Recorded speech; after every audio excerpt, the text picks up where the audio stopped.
Bismillahirrahmanirrahim.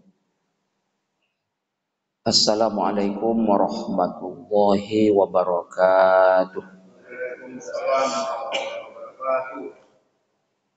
Alhamdulillah, wassalatu wassalamu ala rasulillah. La hawla wa la quwata illa billah. Ashhadu an la ilaha illallah wahdahu la syarikalah.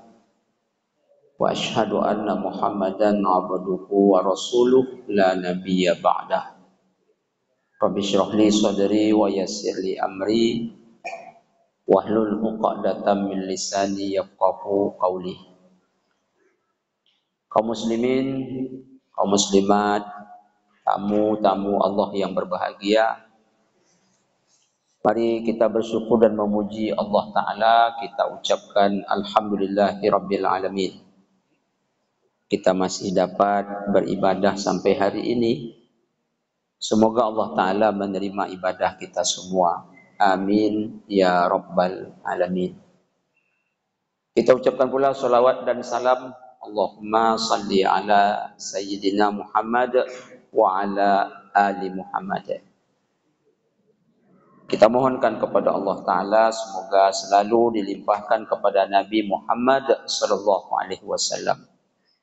Dan kita berharap dengan banyaknya kita bersolawat, semoga syafaatnya dengan izin Allah Ta'ala kita peroleh di hari kiamat nanti. Amin ya rabbal alamin. Jemaah tamu-tamu Allah yang mulia, sekarang ini kita berada di tahun politik. Bahkan hari-hari yang kita lalui adalah hari-hari yang diatur oleh kebijakan politik. Apa buktinya? Di layar kaca, di layar HP, yang sering kita baca dan kita lihat adalah capres dan siapa calon cawapres.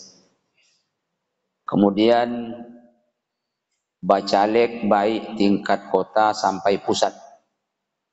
Itu kadang-kadang yang menghiasi layar televisi dan layar HP kita. Dan bahkan hidup kita ini adalah hidup yang diatur oleh politik. Harga minyak ditentukan oleh politik, harga sembako ditentukan oleh politik, dan tak bisa dipungkiri harga diri pun kadang-kadang diukur oleh politik. Kaum muslimin, kaum muslimat, tamu-tamu Allah yang mulia. Lalu di kampung kita, di kota kita, mulai jalan kecil sampai jalan besar, apa yang kita saksikan? Foto-foto saudara kita yang akan mencalonkan diri. Lalu apa sikap kita? Sikap kita adalah berdoa kepada Allah Ta'ala. Semoga jalan mereka Allah mudahkan. Kita doakan kepada Allah Ta'ala, karena yang berjuang itu bukan orang lain, tapi saudara kita, setanah air, sebangsa. Jangan kita mengedepankan suuzon, tapi kedepankan husnuzon. Baliho mereka jangan dirobek, yang tergantung usah diturunkan, tapi berdoa. Kalau mereka terpilih, semoga mereka amanah dan bersyukur. Kalau tak terpilih, mereka semoga bersabar. Itulah yang paling baik. Bermusuhan tidak dibenarkan. Kaum muslimin, kaum muslimat, tamu-tamu Allah yang mulia. Ketika nanti sudah dekat ke hari H, itu banyak kita akan baca, pilih saya, pilih kami. Lalu yang nak kita bahas dalam waktu yang singkat ini, bagaimana hukumnya meminta supaya pilih saya agar saya menjadi pejabat atau menjadi penguasa. Bagaimana dalam pandangan hukum Islam? Kaum muslimin, kalau kita mampu, punya skill, punya keahlian, silakan. Kalau dapat, negeri ini politikusnya adalah orang-orang beriman. Karena undang-undang itu lahir dari orang-orang yang berkuasa. Dan penguasa itu dipilih dari politik-politik. Jadi kalau orang-orang beriman, tentu lahir nanti undang-undang yang insya Allah menjamin akan terwujudnya keadilan. Jadi oleh karena itu, kaum muslimin, kaum muslimat, kalau kita punya kemampuan silakan. Apa alasannya? Al-Quran. Yaitu surah Yusuf ayat 55 Allah berfirman, Qala ja'alni ala khazainil inni hafizun alim. Nabi Yusuf itu dulu minta menjadi seorang penguasa, minta menjadi seorang pejabat. Ini Al-Quran yang ceritakan surah Yusuf. Apa kata Nabi Yusuf? Jadikan aku bendaharawan di Mesir ini. Apa sebab? Ini hafizun alim, karena sesungguhnya aku orang yang pandai menjaga, dan aku ini orang yang berilmu pengetahuan. Maka berdasarkan ayat ini, boleh kita pilih saya ingin jadi ini, boleh. Alasannya Al-Quran. Dan alhamdulillah Nabi Yusuf terpilih jadi bendaharawan jaya Mesir ketika itu. Ini boleh, silakan. Tapi kalau untuk kepentingan orang banyak dan kita ikhlas berjuang karena Allah dan kita punya kemampuan. Dan ini ibadah. Apa alasannya ibadah? Mari kita tengok hadis yang lain. Rasulullah bersabda, "Sab'atun yuzilluhumullahu fi zillihi yauma la zilla illa zilluh." Kata Rasulullah, ada 7 golongan yang Allah beri perlindungan nanti di akhirat. Waktu itu tak ada yang bisa melindungi kecuali Allah. Siapa salah satunya? Nomor urut 1 tak tanggung-tanggung. Imamun adilun. Penguasa yang adil. Pemimpin yang adil. Nomor 1 Rasul letakkan untuk mendapat pertolongan Allah. Tapi kalau tak mampu tak usah. Kalau tak punya keahlian jangan. Siapa yang melarang? Bukan ustaz, Rasul kita. Kalau kita meminta pilih untuk kesenangan diri atau golongan tertentu, tidak untuk orang banyak, saya ulangi tak usah. Kenapa? Dengarkan Rasul kita bersabda, Innakum satahrisuna alal imarah. Kamu nanti akan melihat segolongan orang meminta, pilih aku agar aku menjadi penguasa, menjadi pemimpin kalian. Wasatakunu nadamah yaumal qiyamah. Padahal itu penyesalan berat nanti di akhirat. Urusan kita sendiri aja tak mungkin rasanya bisa kita pertanggungjawabkan.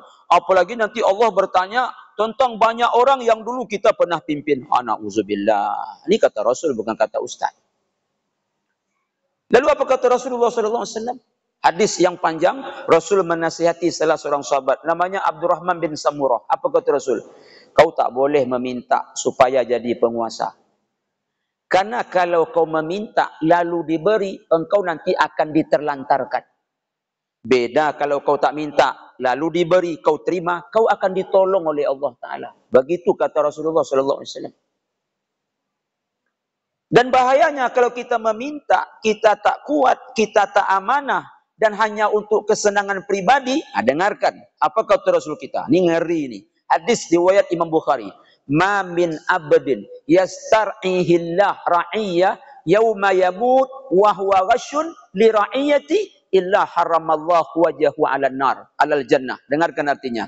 Taklah seorang hamba, dia diberi amanah untuk memimpin rakyatnya, lalu dia mati, dan dia mati dalam keadaan menipu, dalam keadaan tak jujur kepada rakyatnya, kecuali Allah haramkan dia masuk surga. Na'udzubillah.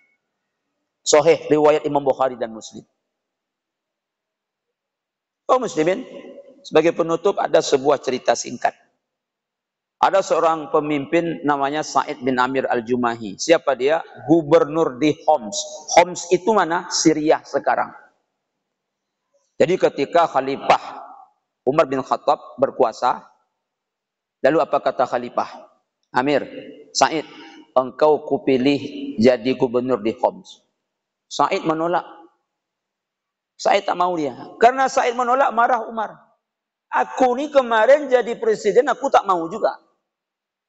Aku tolak juga. Tapi karena kalian mendukung aku takut sebenarnya. Okeylah, aku akan jadi khalifah. Aku jadi khalifah.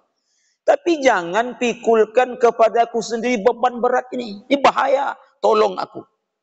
Karena dipaksa oleh Umar bin Khattab, sang presiden khalifah waktu itu namanya Sa'id bin Amir al-Jumahi, dia pun mau. Singkat cerita dia jadi gubernur lah di Homs. Homs itu Syria sekarang. Jemaah. Waktu berjalan terus. Jadi kaum muslimin, saking hebatnya pemimpin yang satu ini, pada suatu ketika, sang delegasi datang ke Madinah menemui sang presiden. Siapa presidennya? Umar bin Khattab radhiyallahu anhu. Sekali lagi, bahasa lainnya khalifah. Lalu apa kata Umar bin Khattab? Coba kalian catat warga-warga yang di home yang butuh bantuan. Siapa warga-warga yang di home yang butuh bantuan? Kaum muslimin tak banyak, tak banyak. Karena orang pada sejahtera waktu itu. Kenapa? Karena pemimpinnya jujur, amanah. Tapi kan tentu ada juga satu-satu, udah takdir Allah mereka susah kan gitu. Dicatatlah nama-nama orang yang perlu bantuan di Homs. Singkat cerita diserahkan kepada khalifah. Begitu diserahkan kepada Umar bin Khattab, dibacalah. Sampai kepada nama Sa'id bin Amir al-Jumahi. Sampai kepada nama itu termenung Umar. Ini Sa'id mana ini? Sa'id gubernur tak mungkin lah. Tak mungkin lah gubernur miskin. Tak mungkin ini. Tapi dia tanyalah. Ini Sa'id yang mana ini? Yang kalian catat ini? Apa kata sang delegasi? Ini gubernur kami. Gubernur kalian miskin? Iya. Serta merta meleleh air mata Umar. Umar menangis sejadi-jadinya. Apa kata Umar sedang menangis? Ya Allah, aku tak salah pilih ya Allah. Awak sekarang nangis juga. Nangis karena apa? Nyesal milih dia. Kalau Umar nangis juga. Apa yang dia tangiskan? Ya Allah, tak salah pilih aku ya Allah. Menangis juga. Jadi kaum muslimin, dimasukkanlah bantuan ke dalam kantong berupa uang. Ada satu kantong spesial untuk Sa'id bin Amir al-Jumahi. Ini kalian balik ke home, kasih kepada gubernur kalian, supaya diberikan kepada nama-nama ini, dan satu kantong ini untuk dia. Singkat cerita baliklah orang itu, diserahkan kepada gubernur. Singkat cerita, ada satu kantong untuk dia. Dibukanya. Dihitungnya. Berapa? 1000 dinar. Apa dia baca? Inna lillahi wa inna ilaihi raji'un. Terkejut istrinya. Ada musibah apa wahai suamiku? Meninggal Khalifah Umar. Lebih besar dibandingkan musibah kalau meninggal Khalifah Umar. Jadi apa musibahnya? Dunia datang merenggut akhirat. Istrinya tak paham. Apa maksud abang ini? Khalifah Umar kasih kita uang 1000 dinar. Mau nak kau bantu aku, kata dia ke istrinya. Mau, ambil kantong di belakang rumah kita. Dia ambil kantong, dimasukkan uang 1000 dinar tadi dalam kantong, kemudian dibagi-bagi ke nama-nama yang tertulis tadi. Apa maknanya? Usahakan ngambil punya rakyatnya, punya dia dikasih kepada rakyatnya. Makanya dia menjadi gubernur termiskin di dunia. Allahu Akbar. Kalau macam ini ya Allah, silahkanlah. InsyaAllah masuk surga nomor urut 1 nanti. Tapi kalau tak, janganlah azab nanti. Jemaah tamu-tamu Allah yang mulia, semoga yang sedikit ini ada manfaat buat kita semua. Semoga tanah air ini, negeri ini ke depan makin baik. Amin ya rabbal alamin. Kita tutup dan doa kafaratul majlis. Subhanakallahumma rabbana wa bihamdika asyhadu an la ilaha illa anta astaghfiruka wa atubu ilaik. Billahi taufiq wal hidayah. Wassalamualaikum warahmatullahi wabarakatuh.